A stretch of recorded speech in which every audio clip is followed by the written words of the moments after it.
Hello, everyone, and welcome back to Soren Review. Um, I'm not very happy right now, and it's a bit of a bittersweet unhappiness because the Charlotte Roval race was bittersweet. It's the definition of a bittersweet NASCAR race.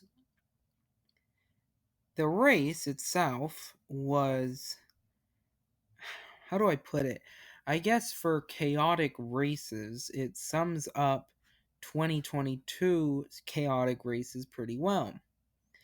And it was a race that I'm a bit torn on, personally, and I have a lot of opinions on it.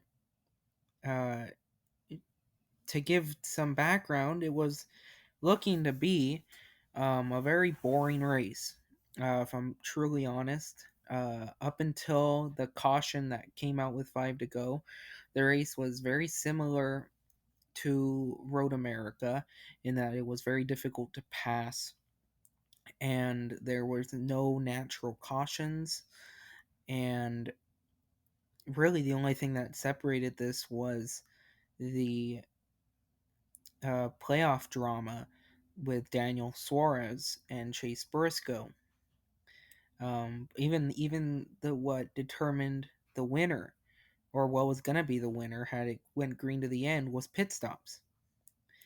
And what separated this was in with 5 to go and a caution that came out because of one of the billboard signs on the track in the infield. So before we get to that and everything that transpired because of it, let's go through the actual race really quick. Um, the race itself, before all that drama, was kind of eventful. The first stage didn't have much to it. A couple drivers missed the chicane. Austin Dillon was actually the first one to miss it and received a pass and go penalty because he did not come to a full stop. Mechanical problems for Daniel Kvyat. Ty Dillon got a pit road penalty, and the playoff drivers stayed on the track. We didn't have a single pass. It was Joey Logano who won the first stage from the pole. The second stage was even less eventful. AJ Allmendinger dominated a majority of it. Noah Gragson, Corey LaJoy got into it in the backstretch chicane, but no caution. Only 3 cars stayed out, and it was Ross Chastain who won the stage, along with Harrison Burton and Kyle Larson. The third stage was a little more eventful, though. Daniel Suarez, early into the third stage, had power steering issues, and it lost him a lot of points, and it looked like Daniel Suarez's day was done. As for advancing to the next round, Chase Elliott, through green flag pit stops, was able to get past Tyler Reddick and AJ Allmendinger, and Elliott led basically the whole third stage up until that caution with 5 to go. Joey Hand got put in the wall by Cindric. Chastain had a mechanical problem.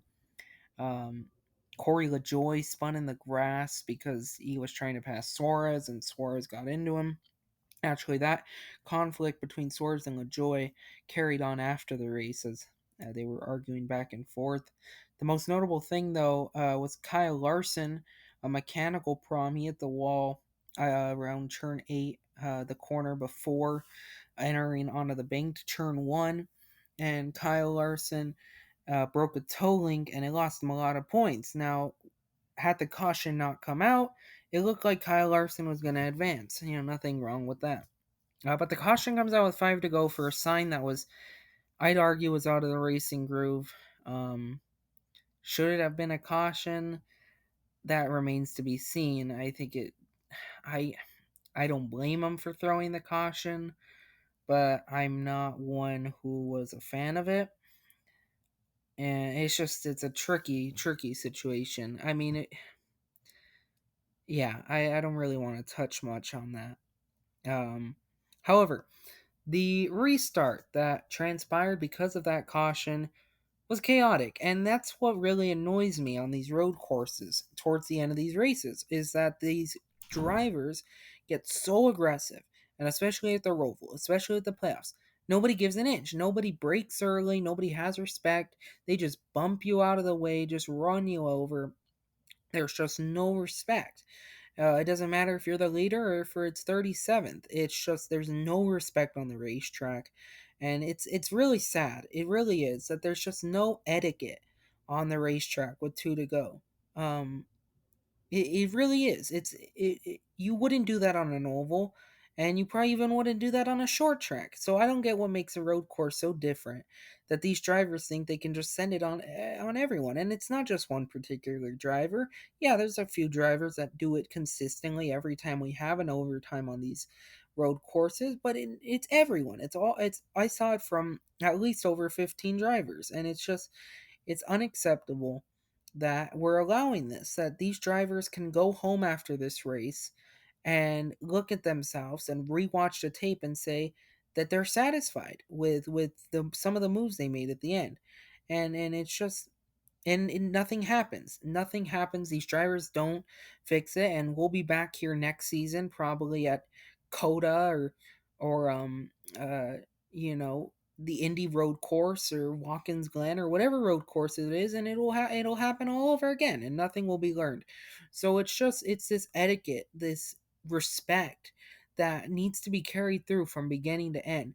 Unless I've always said this, unless you're racing for the lead, and it is between the first and the second place car, maybe the third place car, and it's the last lap, then okay, some bumping and some racing, or if you're a playoff driver and it's the last lap and you need 1 point, okay, I can understand that, but bullying your way through the whole 2 laps, especially the restart, just to get positions that you don't need, that for some they don't need, for others you're not, it's not going to help you in the playoffs, you're probably just going to end up eliminated.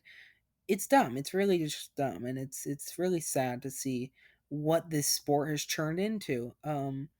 You you never saw this, and it's really sad too. You would have never seen the Cup Series, a restart at Sonoma, right? At Sonoma, or even the Roval, right? 2019, the Roval, right? Didn't we have a restart late in this? And we never saw the level of just absolute disregard for your competitor, and it's really sad. It's just really sad, and I just hope that next season something in these drivers says, let's race a little cleaner. I'd argue the Xfinity series, it can be cleaner than the Cup series. Is it because the Cup drivers, have job security? They know they're going to be in the Cup ride next season, and for the Xfinity guys, they need to be cautious of how they race. It's I don't know. I have a lot of opinions. The second to last restart though, I was pretty crazy. Elliott and Allmendinger were side by cars wrecked in turn one both restarts. Elliott and Allmendinger side by side. It allowed AJ to take the lead. And then Kevin Harvick moved AJ into the grass, and Harvick took the lead. Chase Elliott, the dominant car, stage 3, got churned by Tyler Reddick. After Reddick made a pretty dumb move in my opinion. Christopher Bell got to second. I believe he was on new tires. Briscoe, Logano, Byron Jones all spun. Chase Briscoe lost a lot of points. And the caution came out for the curb. We had a brief red flag, some damage to the curb, and Ty Dillon, who got stuck. We restarted, and Bell went to the lead pretty easily over Harvick. Cindric was bullying his way through the field when he spun on the backstretch chicane, and it ultimately ended his day. On the last lap, Chase Briscoe, a lot of cars just spinning out everywhere. Chase Briscoe on the last lap needs his point. He's tied with Kyle Larson. He needs points, and he sends it in on the backstretch chicane to pass Eric Jones and Austin Dillon. And Cole Custer, his teammate, holds up Dillon and Jones, who can't get back up there to him, and that ultimately allows for Chase Briscoe to get in. over Kyle Larson. Which brings me to another point. Just shows how, and I'm sure I'm not the only one with these opinions too. It's not like these opinions are controversial. They're not. They're not controversial opinions. They're opinions that are agreed by, I would say, almost the majority of NASCAR fans. Um, so you know, it's the playoff system. This playoff system is so dumb, and with a season like this, where it's just so chaotic, a playoff system is just so dumb. And I don't. I hate it. I hate the playoff system. I really do. Um, Listen, I'm not against some sort of alternate point system from like the regular, just point system. Race to race, whoever has the most points wins. I'm not against that. I'm not against you know maybe having an alternate point system. Why we got rid of the chase for the cup, I don't know. I think having 10 drivers or 12 drivers, 10 in top 10 in points and two wild cards. Like this season that would have been, you know, uh I don't know why we don't have top 10 in points plus two wild card drivers winning, and then 10 races, add up all the points, stage points and playoff points from the wins and stuff, and let them run these last 10 races. I don't understand. The points are going to get much closer. It's not going to probably be a runaway with the way you make the schedule. It's probably going to come down to Phoenix. I just don't understand why NASCAR creates these point situations, and it's I get to create drama, but it's at the point where nobody wants to see the drama. The drama is just so boring and so predictable and so just not outrageously dumb, because it's up to a random draw on who can make it out of the wreck first, that nobody wants to see it. And it's just so dumb. It's so dumb that we're putting these drivers out there, and Chase and Kyle Larson, who's had I'm gonna argue it's not as good of a season, but the fact that he's not in the round of 8, 2 wins, and not in the round of 8, but Chase Briscoe, who has like what 5 or 6 top tens, is in the round of 8. I'm sorry, but when you're putting a driver, all right, when you're eliminating Kyle Larson, but you're putting from the round of 8, but you're not putting in but you're putting in Chase Briscoe, a guy who hasn't even finished in all the man has 6 top 10s this season, and no disrespect to Chase Briscoe. He's playing the system perfectly well. I gotta give him props. The fact that Chase Briscoe's made it to the round of 8, I mean, that's phenomenal. But the fact that you can do that on this system, the fact that you can make it to the round of 8 with 6 top 10s. The goal of this playoff system was to avoid what happened to Matt Kenseth, to avoid someone with 1 win at winning the championship. This system doesn't fix anything.